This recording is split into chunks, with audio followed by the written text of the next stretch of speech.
expectations of God's promises. Expectation is also someone being stable. Beloved in Christ Jesus, greetings unto you, the people of God, wherever you are watching from. Greetings to you, beloved in Christ Jesus. I have a message titled, I want to share with you, titled, Remaining in Expectations of God's Promises. In Luke chapter 3 verse 15. And the Bible says that the people of God, they gathered. Where they are, they were asking themselves a question. They were asking a question in their heart. Can John be the promised son? Can John be he whom Christ has promised them? Beloved in Christ Jesus, the answers today is, they saw John and they were expecting, can this man be the right man we have been waiting for? Can this man be the man we want to see? Can this man be the one we have been talking about? Can he be? So, that is the main key of this ministration. Remaining in expectation of God's promises. Now, we are going to look at what expectation is all about.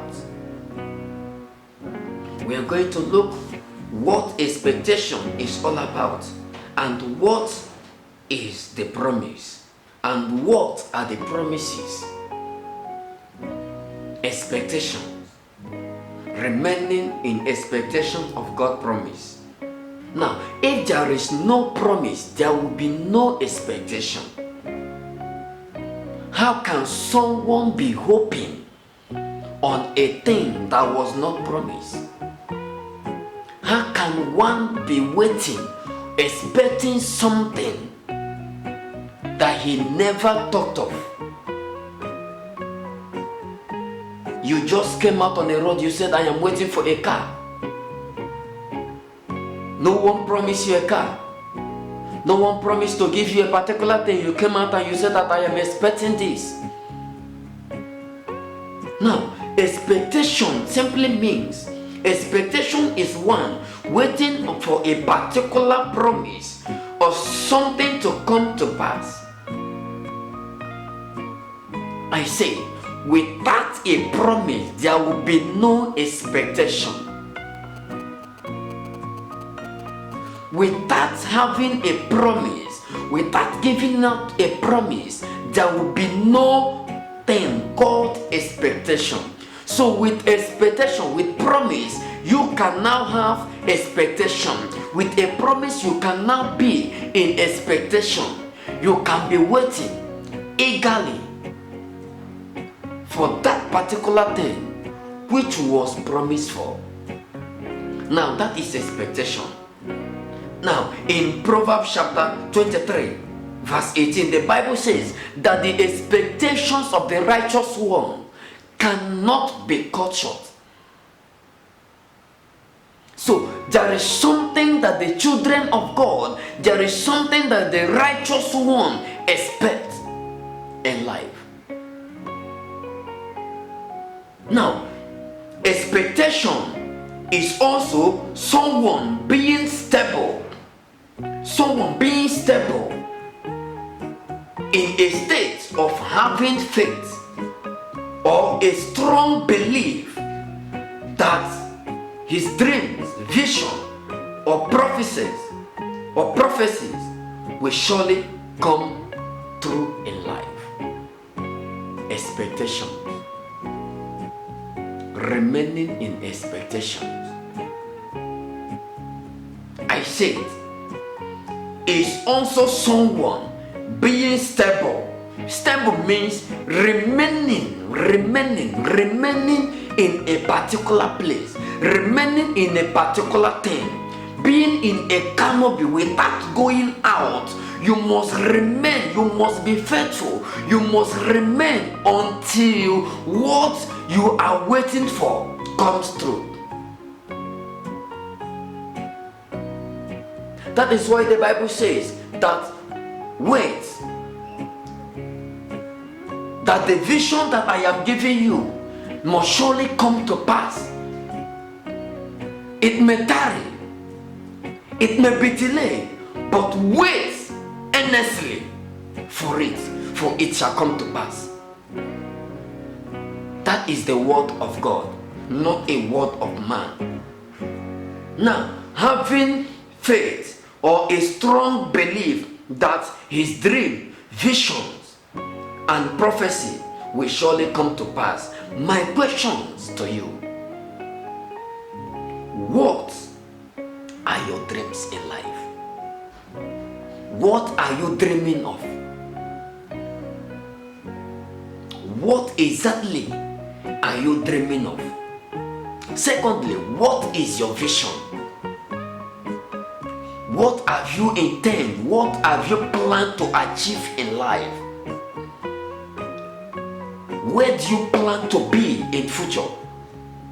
What is your dream? What is your vision as a child of God? Now, in Luke chapter 3 verse 15, the vision of the people of God was just to see the Master, was just to see the Messiah. That was their vision. Their vision was just to see the Savior of the world. That was their vision. So, what are your dreams in life? What are your dreams in life? What are your visions in life? What are the prophecies that they have given you? What are your visions? What are the prophecies? Prophecies is also a promise given to the people. There was a prophecy that Mary shall conceive, and it came to pass. There was a prophecy that Sarah shall conceive, and it come to pass. There was a prophecy that the mother of John shall conceive, and it come to pass. There was a prophecy that the mother of Samson shall conceive, and it come to pass. What are the prophecies you are expecting?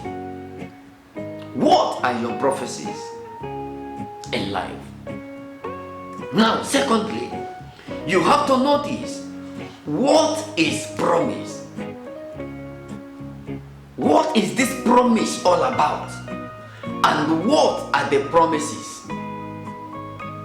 What is this promise all about? What is this prophecy all about? What is this vision all about? What is this dream all about? Now, hear this. A promise is a covenant or a declaration. A covenant or a declaration that one will do exactly what they say, or something will happen just as it please. What are your visions? What are your dreams? What are you waiting for? What are you expecting in this period of time, in this challenging time, in this trial time? In Genesis 17:4, behold, my covenant is with you, and you shall be the father of a multitude of nations. Now, this one has nothing to do with the background of Abraham. It has nothing to do with the status of Abraham. It has nothing to do with the foundation of Abraham, but it has something to do with the promises, with the declaration of God, with the prophecy of God. That is one thing you must know. The promises of God to his people. Now, Abraham, no matter his age, no matter the age of his wife, but he remained faithful. he remained in expectation of this prophecy. He remained in expectation of God's faithfulness. He remained in expectation of God's declaration in his life. So, beloved in Christ, as you have heard this today, may God Almighty strengthen you. Never look on your background. The promises of God in your life has nothing to do with your background. The promises of God in your life has nothing to do with your identity. It has nothing to do with your age. Only be faithful, remaining in the expectations of God's people. And may God bless you. And may God answer you as you pay attention, as you keep on having faith. May God bless you and your family as you keep on remaining in expectations of God's promises in your life. Be blessed. May your family be blessed in the name of Jesus, I pray.